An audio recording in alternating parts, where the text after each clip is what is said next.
بعد أما بعد رب اشرح لي صدري ويسر لي أمري واحلل عقدة من لساني يفقهوا قولي رب زدني علما سبحانك لا علم لنا إلا ما علمتنا إنك أنت العليم الحكيم اللهم انفعنا بما علمتنا وعلمنا ما ينفعنا وزدنا علما. الحمدللہ آج کی تراویح کی نماز میں سورہ نساء کی اکثر آیات پڑھی گئی ہیں اور آپ جانتے ہیں کہ سورہ نساء مدنی سورت ہے جس کے بارے میں ابن عباس اور عبداللہ بن زبیر اور بعض دیگر صحابہ سے مروی ہے کہ یہ سورت مدنی سورت ہے اور اس سورت کا مضمون پچھلی سورتوں سے کیا ہے. یعنی اس اجمال کی تفصیل ہے کہ سورہ بقرہ میں اللہ نے یہودیوں کی بری خصلتوں کا اور ان کی شرارتوں کا تذکرہ کیا اور ان کے باطل عقیدے کی تردید فرمائی، اور سورہ آل عمران میں اللہ نے نصارہ کی گمراہی اور ضلالت اور ان کی بیجا سختی کا تذکرہ فرمایا، اور سورہ نساء میں اللہ تعالیٰ نے مسلمانوں کو اعلیٰ ترین اخلاق اور کردار کا درس دیا اور بین الاقوامی اور ہر قسم کے روشن ترین قوانین عطا فرمائے. نمبر 2، سورہ آل عمران کا اختتام تقویٰ سے ہوتا ہے اور سورہ نساء کا آغاز بھی تقویٰ سے ہوتا ہے. سورہ آل عمران کی آخری آیت وَاتَّقُوا اللَّهَ لَعَلَّكُمْ تُفْلِحُونَ، اللہ کا تقویٰ اختیار کرو تاکہ تم کامیاب ہو سکو. یعنی اس میں اشارہ ہے کہ دشمنان تم کو چاروں طرف سے گھیریں گے لیکن کامیابی کا معیار یہ ہے کہ تقویٰ اختیار کرو تو کامیاب ہو جاؤ گے دنیا میں اور آخرت میں. اور سورہ نساء کا آغاز اللہ نے کیا یا ایھا الناس اتقوا ربکم، تقویٰ کیسے حاصل ہوگا؟ تو اللہ نے فرمایا کہ تقویٰ یہ ہے کہ اللہ کا خوف پیدا کرو. نمبر 2 یہ یاد کرو کہ اللہ نے تمام انسانوں کو اور تمام بنی آدم کو ایک ماں باپ کی اولاد کی حیثیت سے دنیا میں پیدا کیا. یعنی ایک ماں باپ کی اولاد ہے. اور کیسے پیدا کیا؟ اللہ تعالیٰ نے آدم اور حوا علیہ السلام سے بے شمار انسانوں کو پیدا کیا اور اللہ نے پوری زمین کو آباد کیا. پھر اللہ نے فرمایا کہ جب تم ایک ماں باپ کی اولاد ہو تو واتقوا اللہ الذی تساءلون بہ والارحام، 2 چیزوں سے اللہ نے ڈرایا ہے، اللہ سے بھی ڈرو اور رشتوں سے بھی ڈرو. اللہ سے ڈرو اور والارحام، اس میں 2 قرات ہے. اگر والارحام پڑھیں گے تو مانا ہوا کہ اللہ سے بھی ڈرو، رشتوں کو کاٹنے سے ڈرو، کیونکہ یہ رشتہ داری اللہ کے عرش سے لٹکی ہوئی ہے. جو رشتوں کو جوڑے گا اللہ اس کو رحمت سے جوڑے گا اور جو رشتوں کو کاٹے گا اللہ اس کو اپنی رحمت سے کاٹ دے گا. نمبر 1. نمبر 2، جب تک کہ رشتہ داری کو نہیں جوڑو گے اللہ سے نہیں جڑ سکتے. اس لیے رشتہ داری کو جوڑنے کا 2 مطلب ہے. ایک تو یہ ہے کہ عام انسانوں کو جوڑنے کی کوشش کرو، سب ایک ماں باپ کی اولاد ہے. اور دوسری رشتہ داری یہ ہے کہ خاندانی جو رشتہ داری ہے جس کا تذکرہ اس سورت کی آیت نمبر 36 میں اللہ نے بیان فرمایا کہ اللہ کی عبادت کے ساتھ ماں باپ کا خبرداروں کا حق ادا کرو. رشتہ داری کے بعد اللہ تعالیٰ نے اس سورت کے اندر اس بات کا درس دیا کہ یتیموں کے ساتھ انصاف کرو، یتیموں کے ساتھ حسن سلوک کرو، اور یتیموں کے مال کی اگر کفالت کرتے ہو تو ان کی اچھی طرح نگرانی کرو. بلکہ اگر یتیم کا مال آپ کے پاس آئے تو یتیموں کے حوالے مال مت کرو جب تک کہ وہ بالغ نہ ہو جائیں. بالغ ہونے کے بعد اگر ان کے اندر احساس و شعور ہے اور تصرف کی صلاحیت ہے کہ مالوں کا استعمال کیسے کریں تب ان کو مال دیا جائے گا اور اس پر گواہ بنایا جائے گا. نمبر 1. نمبر 2، اللہ نے کہا کہ یتیموں کے مال کی کفالت کرتے ہو، اگر غریب ہو تو کھا سکتے ہو ضرورت کے مطابق، من کان فقیر فلیکل بالمعروف، لیکن ومن کان غنیا فلیستعفف، لیکن اگر مالدار ہے تو مت اس سے بچو، اس کے استعمال مت کرو. اور جو لوگ یتیموں کے مال کو ہڑپتے ہیں اور یتیموں کے مال کا غلط استعمال کرتے ہیں، اللہ رب العالمین نے سورت کی آیت نمبر 10 میں فرمایا ان الذين ياكلون اموال اليتامى ظلما انما ياكلون في بطونهم نارا. جو یتیموں کا مال ناحق طریقے سے کھاتے ہیں وہ اپنے پیٹ میں آگ بھر رہے ہیں. وہ کھانا نہیں، وہ آگ ہے، وہ تباہی ہے، وہ بربادی ہے، وہ ہلاکت ہے. یعنی دنیا ہی میں اس کے لیے آگ ہے، امن اور سکون نہیں ہے اس کے لیے، امن اور شانتی نہیں ہے. جس طرح آنکھ سے کپڑے جلتے ہیں اس کا اخلاق چل جائے گا، اس کا دین چل جائے گا. اور وَيَصْلَوْنَ سَعِيرًا، یتیموں کے مال کو کھانے والے ان قریب بھٹکتی ہوئی آگ میں داخل ہوں.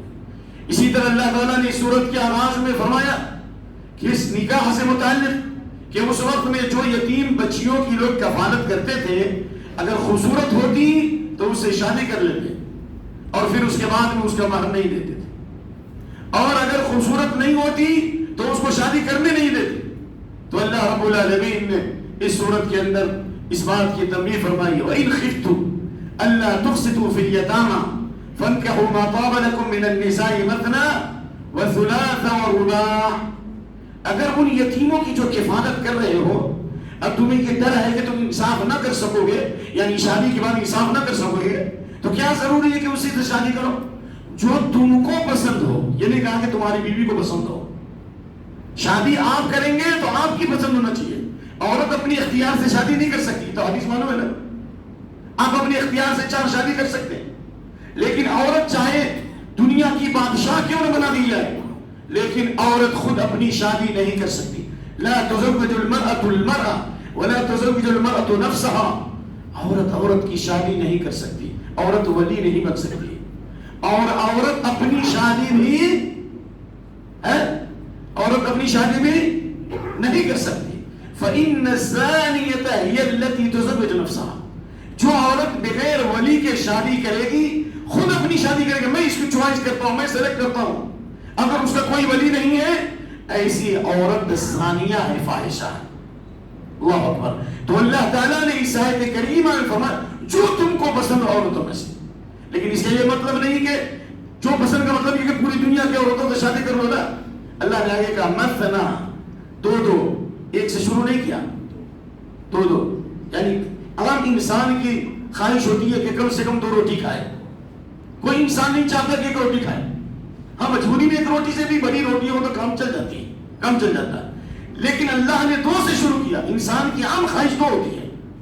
اسلام نے جائز قرار دیا ہے، اور اکثر اہل علم کہتے ہیں کہ 1 سے زیادہ شادی کرنا مستحب ہے، اور 1 شادی کرنا کیا ہے؟ جائز ہے. تو اللہ نے کہا 2 3 4 یعنی 2 3 کا مطلب 2 یا 3 یا 4. کیونکہ بعض صحابہ جو اسلام لائے تھے جیسے بلال وغیرہ، ان کے بعد 10 بھی ہوئی تھی. تو آپ نے فرمایا کہ ان میں قرآن اندازی کرو، 4 کو اپنی زوجیت میں رکھو اور بقیہ کو کیا کر دو؟ طلاق دے دو. تو یہ اسلامی فطرت ہے، یہ اسلام دین فطرت ہے، انسان کی خواہش ہے اور انسان کی ضرورت ہے. ہو سکتا ہے کہ ایک عورت بیمار ہو سکتا ہے دوسری عورت حاملہ ہو، تیسری عورت کے ساتھ کوئی بھی مجبوری ہو. تو یہ اسلام دین فطرت. اسلام نے 1 سے زیادہ جو شادی کو جائز قرار دیا ہے، یہ نفسیاتی علاج بھی ہے، معاشرے کی بگاڑ کی اصلاح بھی ہے، اور عورتوں کی تعداد بڑھتی جائے گی اور مردوں کی تعداد میں بولیے حدیث بخاری کی جیسے جیسے دنیا قیامت سے قریب ہوگی تکثر النساء وتقل الرجال. عورتوں کی تعداد میں اضافہ ہوگا اور مردوں کی تعداد میں کمی ہوگی. اس اعتبار سے بھی کہ بہت ساری بیوائیں، بہت سارے غریب لڑکیاں ہیں، اگر 1 سے زیادہ اگر شادی کرتے ہو تو ان لڑکیوں کی کفالت ہوگی اور معاشرے میں پاکیزگی آئے گی. سبحان اللہ. اس لیے میں پورے شرح صدر سے کہتا ہوں انصاف کے ساتھ کہ اللہ نے کہا فَإِنْ خِفْتُمْ أَلَّا تَعْدِلُوا. اگر ڈرتے ہو اس بات سے کہ تم 2 بیوی میں انصاف نہ کر سکتے ہو، یا اگر بیویوں کے درمیان انصاف نہ کر سکتے ہو تو 1 بھی کر سکتے ہو. مثال کے طور پر ایک آدمی 10 آدمی میں انصاف کر سکتا ہے، ایک آدمی 10 کمپنی قائم کر سکتا ہے، ایک آدمی 10 مندی کا ہوٹل قائم کر سکتا ہے، اور ایک آدمی 10 کا کاروبار کر سکتا ہے، لوگوں کے فیصلے کر سکتا ہے.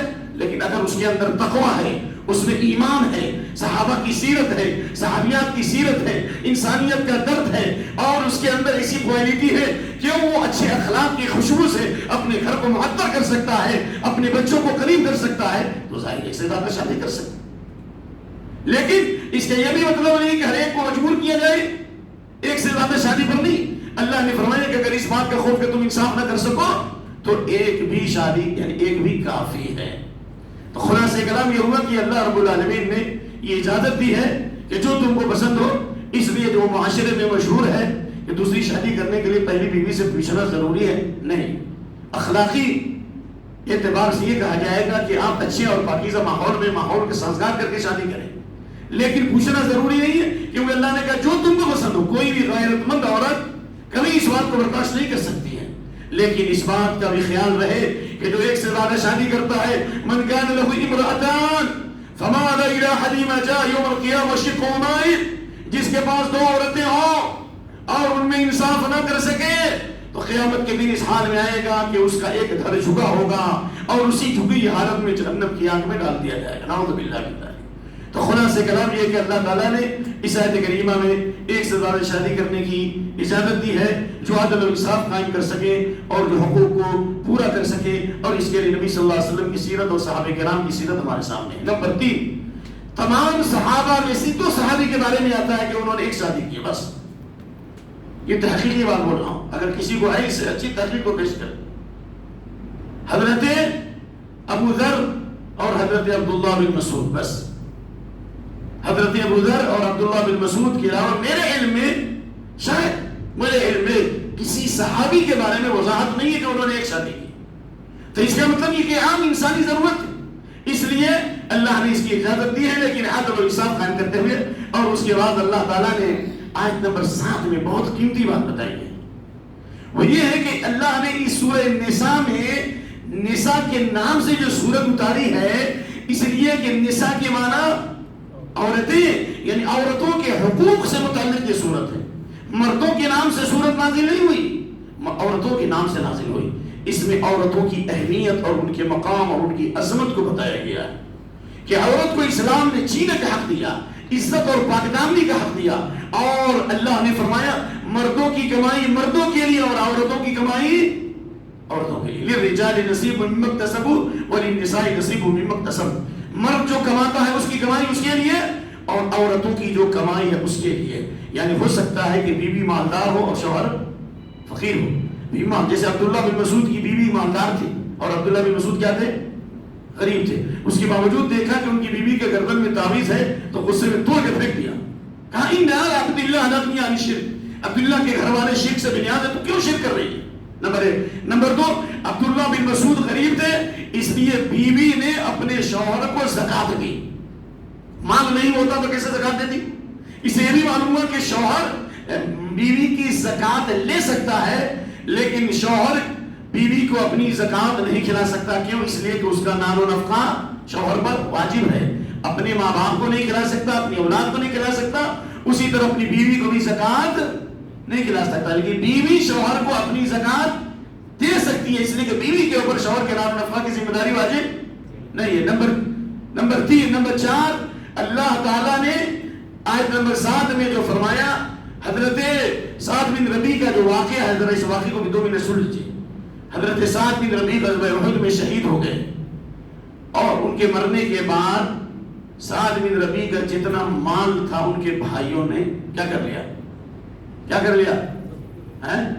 ہتھیا لیا، قبضہ کر لیا، لے لیا، کیونکہ اس وقت جو عورتوں کو میراث سے محروم کر دیا جاتا تھا، اور یہاں تک کہ عورت کا شوہر جو مر جاتا تھا تو عورت کا شوہر جب انتقال کر جاتا تو اس کو جو ہے میراث کے اندر تقسیم کر دیا جاتا، نعوذ باللہ، بلکہ اس کا بڑا بیٹا جو ہے اپنی ماں کا نعوذ باللہ اس سے شادی کر لیتا تھا۔ اتنا برا ماحول تھا، تو اللہ نے کہا کہ عورتوں کو تقسیم مت کرو، یا ایھا الذین آمنوا لا یحل لکم ان ترثوا النساء کرہا۔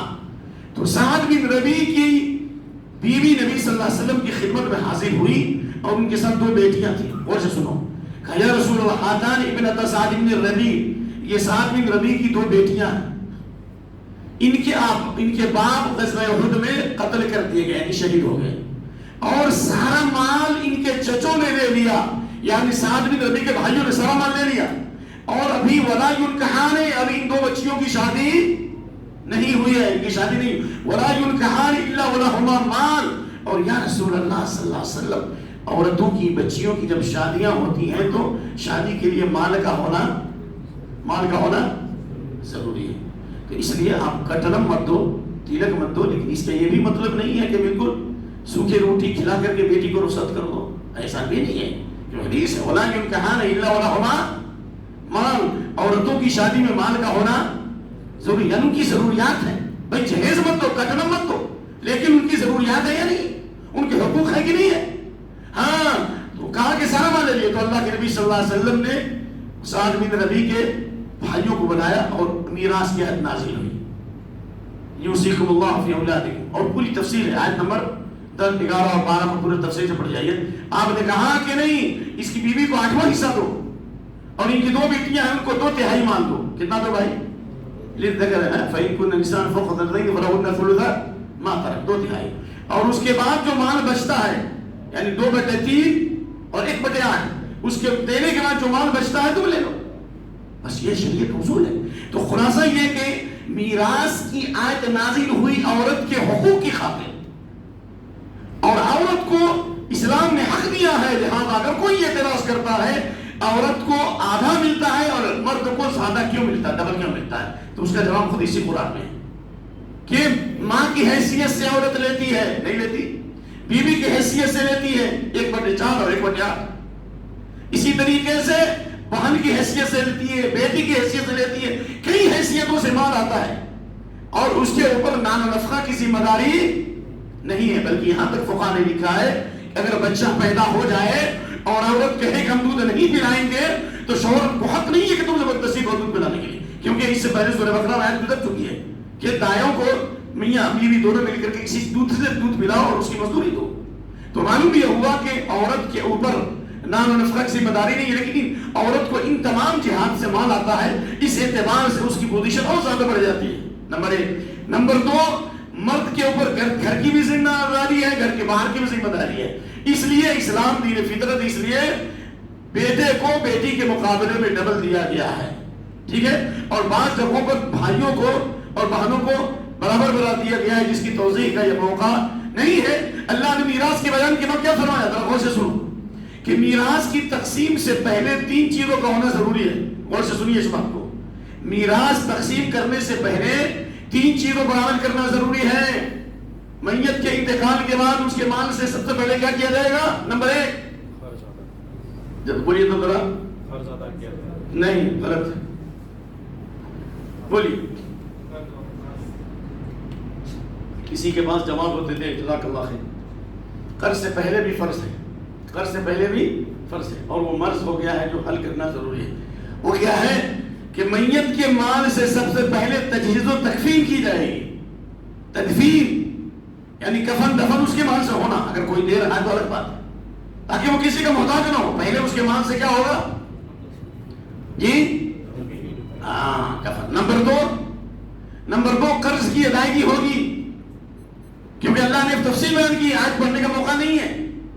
قرض ادا کرنے کے بعد اگر مال بچتا ہے تو دیکھا جائے گا اس نے وصیت کتنی کی ہے. اگر وصیت اس نے کیا ہے 1/3 سے کم تو ٹھیک ہے، اور 1/3 تک لاسٹ ہے، 1/3 وصیت کر سکتا ہے. جس طرح حضرت سعد بن ابی وقاص کو آپ نے فرمایا تھا والثلث کثیر. ایک بیٹی تھی تو سوچا تھا کہ بھائی آدھا مال یا اس سے زیادہ مال اللہ کی راہ میں خرچ کر دے. کہا نہیں، 1/3 سے زیادہ وصیت نہیں کر سکتے، بلکہ وہ بھی بہت زیادہ ہے. افضل ہے کہ اس سے بھی کم کیا جائے. سمجھ میں آ گیا نا؟ اس لیے ابن عباس کہتے ہیں لو غض الناس من الثلث الى الربع. اگر 1/3 کے بعد مقابلے میں 1/4 وصیت کرتے تو زیادہ بہتر ہوتا. نمبر 3 وصیت کے متعلق شریعت کا اصول یہ ہے کہ وصیت کس کو کی جائے گی؟ جو وارث ہے اس کو وصیت نہیں ہوگی. جیسے آپ کا بھانجا ہے یا آپ کا پوتا ہے، دادا باپ مر گیا، باپ جو ہے دادے کی موجودگی میں باپ مر گیا تو ظاہر سی بات ہے پوتا وارث نہیں ہوگا. پوتا وارث ہوگا نہیں ہوگا نا بھائی، کیونکہ اقرب وارث جب موجود ہے، قریب ترین وارث موجود ہے، دور کا وارث نہیں ہوگا، محجوب ہو جائے گا. لیکن محجوب ہو جائے گا، محروم نہیں ہوگا. آپ لوگ سمجھتے ہیں نا، محجوب تو ہو جائے گا لیکن محروم نہیں ہوگا. کیوں؟ اس لیے کہ دادے پر یہ فرض ہے کہ وصیت کرے پوتے کے لیے. دلیل كتب عليكم إذا حضر أحدكم الموت إن ترك خيرا الوصية للوالدين والأقربين بالمعروف حقا على المتقين. جو سورۃ توبہ میں اترا ہے کہ تم میں سے ایک آدمی کے اوپر جب موت کی نشانی شروع ہو جائے تو وصیت فرض کر دی گئی. کس چیز کی؟ خیر کی وصیت، خیر والے مال. اور دنیا کے سب سے پہلے مال کو بھی خیر کہا گیا ہے، والدین اور قرابت داروں کے لیے. ابن عباس کہتے ہیں والدین کا حکم ختم ہو چکا ہے کیونکہ والدین کا حصہ متعین ہے، لیکن جو قرابت دار ہے، جو وارث نہیں ہے لیکن خدمت کی آپ کی اور اس کی کوئی دیکھ ریکھ کرنے والا نہیں ہے، تو وہ لازم ہے ایسے لوگوں پر کہ اپنی قرابت داروں کے لیے، اپنے پوتوں کے لیے وصیت کریں. اور اگر وصیت نہ کریں تو گناہگار ہوگا. اچھا ٹھیک ہے، وصیت نہیں کیا تو اس کا کیا حل ہے؟ تو اس کا حل اللہ نے بتا دیا. یعنی آیت نمبر 9 میں کیا بتایا؟ اگر دادا نے وصیت نہیں کی تو بھی اس کا حل موجود ہے. دلیل کیا ہے؟ وَإِذَا حَضَرَ الْقِسْمَةَ أُولُو الْقُرْبَىٰ وَالْيَتَامَىٰ وَالْمَسَاكِينَ وَارْزُقُوهُم مِّنْ. جب میراث کی تقسیم کے وقت قرابت دار اور مسکین آ جائیں، میراث کی تقسیم کے وقت قرابت دار اور مسکین آ جائیں تو مال تقسیم ہونے سے پہلے ان لوگوں کو کچھ دو، کھلاؤ ان کو. اب مثال کے طور پر آپ کے پاس آم کا 1000 درخت ہے، اللہ برکت عطا فرمائے، بہت سے لوگ کرتے ہیں. اب آپ وہ مارکیٹ میں بھیج رہے ہیں تو کچھ علماء ہیں، کچھ غربا مساکین آ گئے، کوئی مدرسے کے طلبہ آ گئے، تو اللہ کا اور اس کے رسول کا حکم ہے وَآتُوا حَقَّهُ يَوْمَ حَصَادِهِ، جس دن پھل کٹ رہا ہو تو غربا مساکین کو دو. تو اسی طریقے سے یہاں بھی کہ یہ قرابت دار مسکین ہے، شریعت نے حکم دیا ہے کہ مال کی تقسیم سے پہلے ان کو دو. ابن عباس کہتے ہیں یہ آیت منسوخ نہیں بلکہ اس کا حکم باقی ہے، مسئلے کا حل موجود ہے.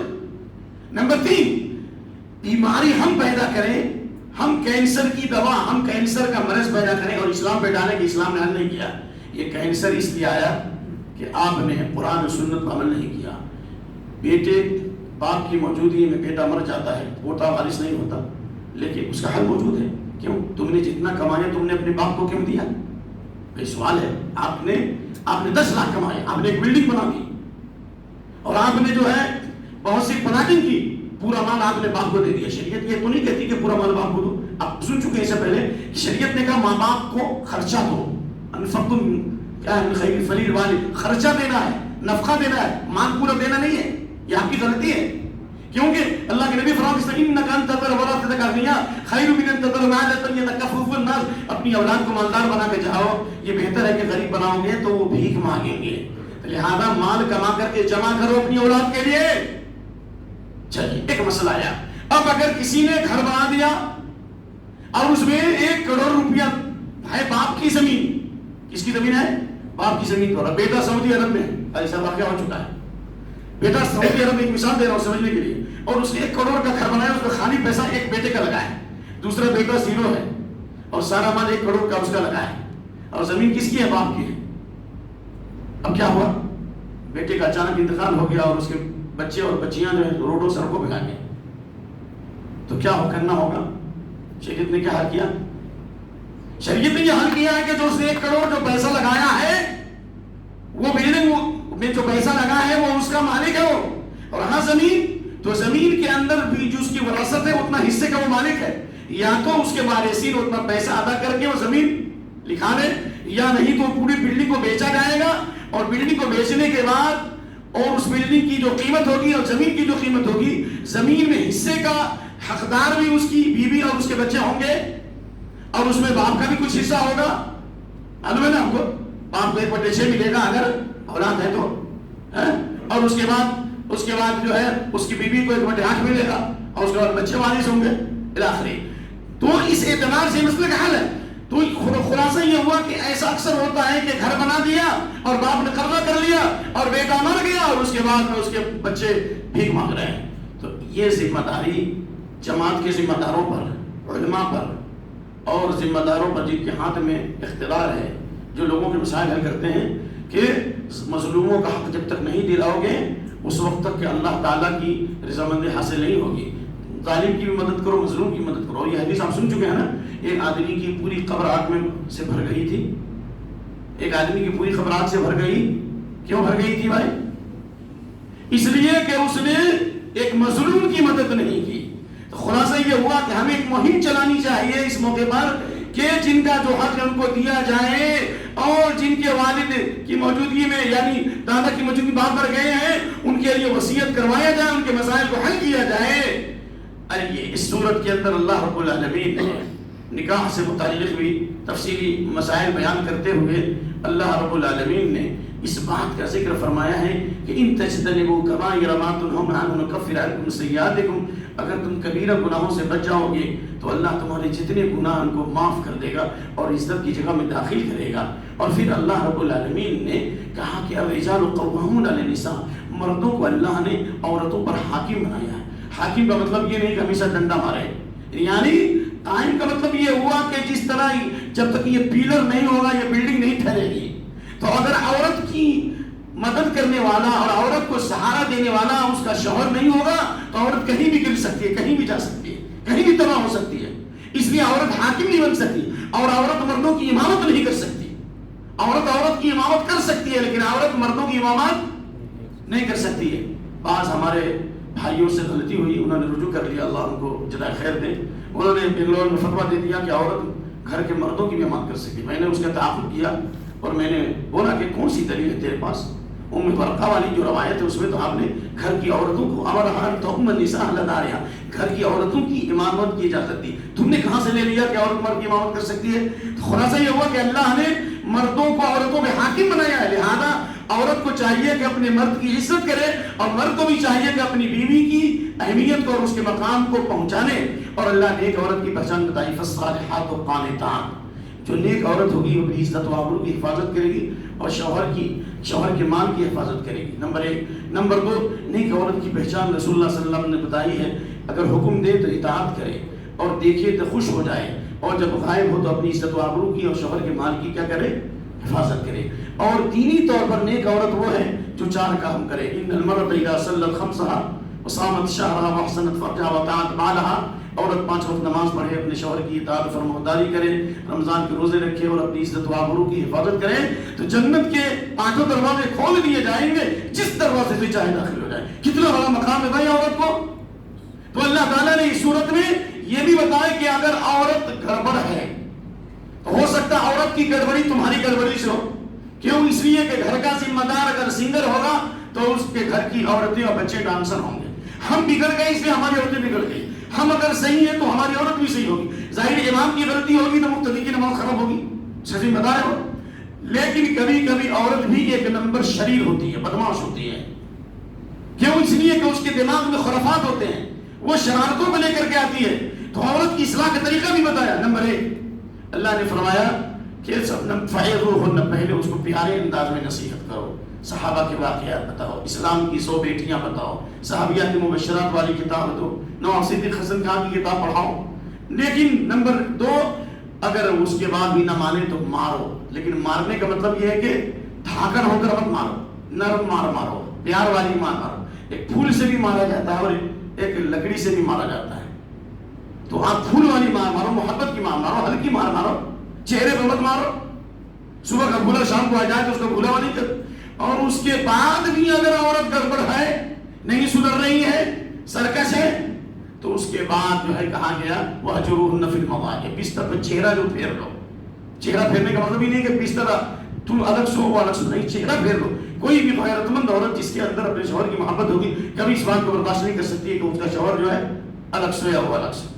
اور اس کے بعد بھی اگر معاملہ نہیں سدھرتا ہے تو حافظہ نے آیت پڑھی وَإِنْ خِفْتُمْ شِقَاقَ بَيْنِهِمَا فَابْعَثُوا حَكَمًا مِنْ أَهْلِهِ وَحَكَمًا مِنْ أَهْلِهَا. ایک عورت کی طرف سے ذمہ دار ہوگا اور ایک مرد کی طرف سے, دونوں مل کر صلح کرائیں گے. اگر یہ دونوں خیر چاہتے ہوں گے اللہ ان میں الفت اور محبت پیدا کر دے گا.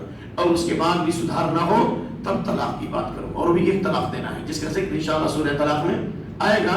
اور اللہ تعالیٰ نے اسی طرف اور بھی احکامات بیان کیے جن کی تفصیل کا موقع نہیں, لیکن اللہ نے ایمان والوں کو امانت ادا کرنے کا حق دیا ہے کہ امانت میں خیانت مت کرو. اگر کافر کی بھی امانت ہے تو اس کے حوالے کرو, اور اللہ کی اطاعت کے ساتھ, رسول کی اطاعت کے ساتھ, جو صاحب اختیار, صاحب اقتدار, جو ذمہ دار وقت, حاکم وقت, ان کی بھی بات مانو. اور ایک تفسیر کے مطابق یعنی سورہ نساء کی آیت میں 59 ہے, علماء کی بھی بات مانو.